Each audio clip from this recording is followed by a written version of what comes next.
With us here at CNN News 18, I'm Ridhima Bhatnagar, getting you all the top stories over the next 60 minutes. We're beginning this broadcast with some breaking developments coming in.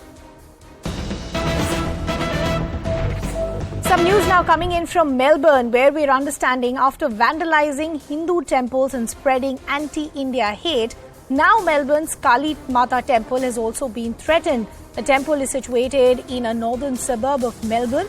The priest there is now claiming that she received a threat call, and I'm quoting from what we know so far.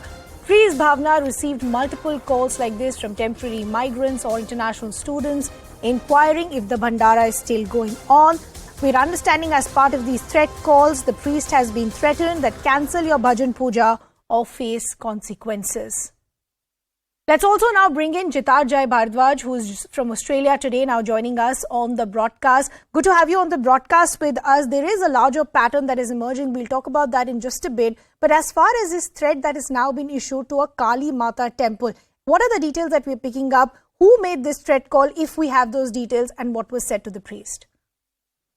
See, Ridhima, at the moment, we just know that these threat calls were made to the priest Bhavana. She's been named. She has reported to the, Victoria Police. However, police has informed her that normally these calls doesn't turn into any attack. However, they are reassuring the temple community. But let's go towards the trend which you were talking about. In last 4 weeks or so, we have seen 3 Hindu temples being vandalized with anti-India, anti-Hindu graffiti on those walls. A number of people, including myself, have been threatened on phone by these Khalistani goons to kill or to crush running over a truck or something. So this is a trend which is developing. This priest Bhavana was called by a Punjabi-speaking person. And she could tell me that she's also from Punjab, but from a different part. She told me that the accent which was used in that call was from somewhere closer to Amritsar or Jalandhar. Okay. That's what she was telling me. And she could pick out, she pleaded with that person that, sir, this is a religious person, place of worship. Why somebody would like to come and do a fight here? Then they told her, look, we have made you understand whatever we wanted to tell you. Now it's entirely up to you whether you want to listen to us or we will do what we want to do if this program goes ahead. So this is crucial of what you're pointing out. This was a threat call where they're saying either you stop with the proceedings or you will face consequences. So I want to understand, is it the first time that this priest of the Kali Mata temple is receiving a call like this? Yes, it is very surprising. This place is known for helping people. This priest is one of the go-to person for a lot of Hindu, or I should say Indian Australian women. She helps them in terms of their issues, domestic issues. She is one of the pioneers of helping others in terms of domestic violence issues in Australia. She has been feeding a lot of international students since last 2.5 years, free Bhandara every day. Anybody who comes, most of the international students residing in close by universities go there to eat food. Is still this kind of a threat coming to her. She told me that she picks her phone even at 2 o'clock in the night, thinking somebody might need help.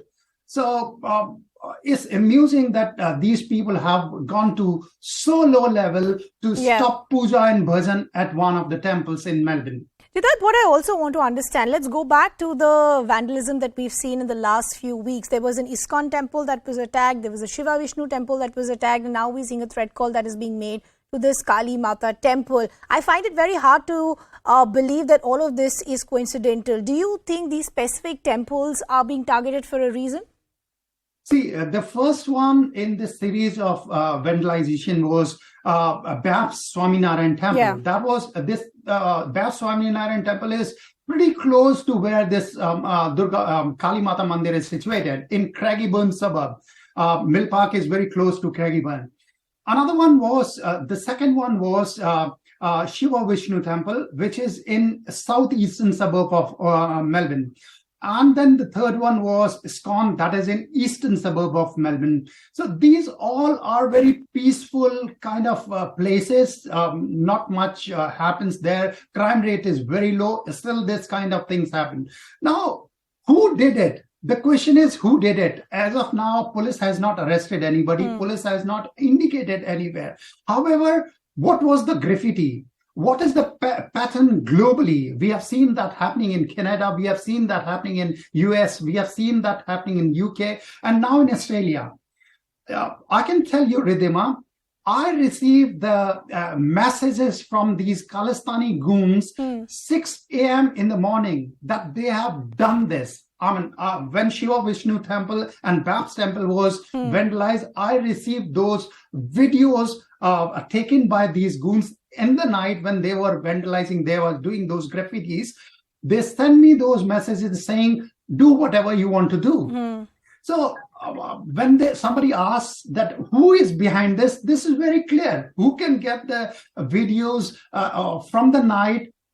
First thing, these people are getting those videos and they are forwarding and putting them on socials, mainly on TikTok. So there is no doubt who is behind these attacks on Hindu temples. So there are two things that you're pointing out, and both these things are very, very crucial. One, you're saying that there is also a sense of brazenness. After you have these graffiti and vandalism that takes place, they're also sending out these messages and videos saying, wait till the next happens or do what you can do. And the other is, this continues because the police on the ground is not doing anything.